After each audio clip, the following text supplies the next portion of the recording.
Setelah menjalani pemeriksaan, BA, jaksa gadungan yang sebelumnya ditangkap Pujari Oki, ditetapkan sebagai tersangka oleh penyidik Pitsus Kejati Sumsel. BA yang merupakan ASN di Badan Pengendalian Penduduk dan Keluarga Berencana, Waikanan Lampung, diduga memeras pejabat di salah satu dinas Pemkab Ogan Komering Ilir yang tengah tersandung kasus dugaan korupsi. Selain BA, penyidik juga menetapkan rekannya EF sebagai tersangka. Dari hasil penyelidikan, BA diketahui mengaku sebagai jaksa muda intelijen Kejagung dan menawarkan bantuan penyelesaian perkara dengan meminta sejumlah uang.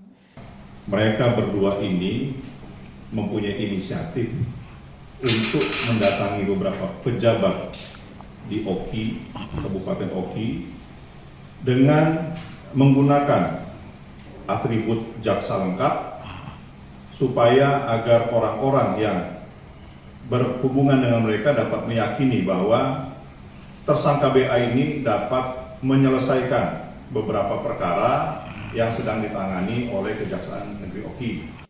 Kini keduanya ditahan di rutan Pak Ejo Palembang selama 20 hari ke depan untuk kepentingan penyidikan. Yudi Kiswanto, Kompas TV, Palembang, Sumatera Selatan.